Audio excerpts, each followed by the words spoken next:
Hello, everybody. Why me, God? Most of us have faced this situation sometime or the other.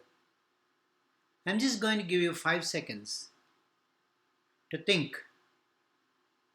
When did you say it last? Why me, God? One, two, three, four, five. If you don't remember, I bless you. May life be like that for you forever.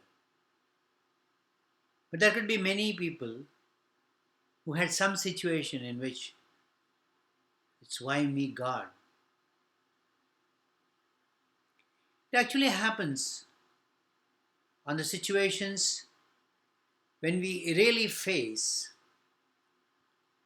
challenging times in life. When do we say this? If you carefully look at the period or the time when we say this, it is when we are in a big hardship. Even living itself is a major crisis. Probably you are struck in a flood or you are stuck in a earthquake or whatever it is. Tragedy.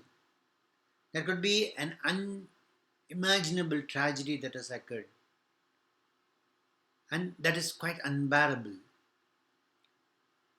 There could be a disease, life threatening disease, which could actually shatter your basic confidence. Even job losses, which can put your economy, family economy, in a disaster. There can be many such situations. So we say this when we get into real hardship in life.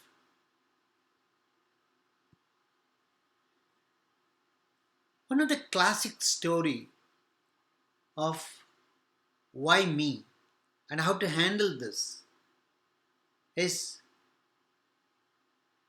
from American tennis player Arthur Ashe. He was the first American to win the Grand Slam, and he died in 1993 because of AIDS. It was a very sad moment. Many of his fans were totally upset.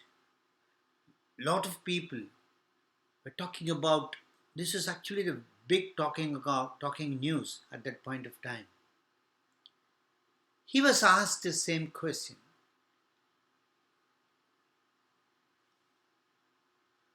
One one fan asked him, "Why did God have selected you to have such a disease?" This is the question asked to him. And his answer is a classic by which gives a tremendous learning for us to look at these why me situations in life. He replied, there are 50 million children who start playing tennis, out of which 5 million get to play tennis, out of which 5 lakhs become professional players, 50,000 came to circuit level, and 5,000 reached the Grand Slam, and 50 reached the Wimbledon, and 4 reached the semi-final, 2 reaches the finals, and 1 gets the championship. By now, I think you could have judged what he is trying to say. The real aspect of why me is, you'll be seeing it in the next slide. What the real conclusion, what he made, is something which is phenomenal. He said, when I was holding the cup, he won the Wimbledon, he was holding the cup. When I was holding the cup in my hand, I never asked God, why me? So now, when I'm in pain, how can I ask God, why me? Look at the grace with which he has taken the why me situation in his life. That's a big message which we need to always inculcate in us. Do we ever ask why me for a beautiful house we have, for a wonderful family we have, for a caring parents we have, the beautiful city we live in? We never ask that because we take them for granted. We feel we are entitled for that. So we look beyond that. So that's the big difference. That's the mindset change which we need to have, like what we have learned from Arthur Ashe. I had my why me moment because of a big tragedy in my family. We all were thinking, God, why we pushed us into this situation?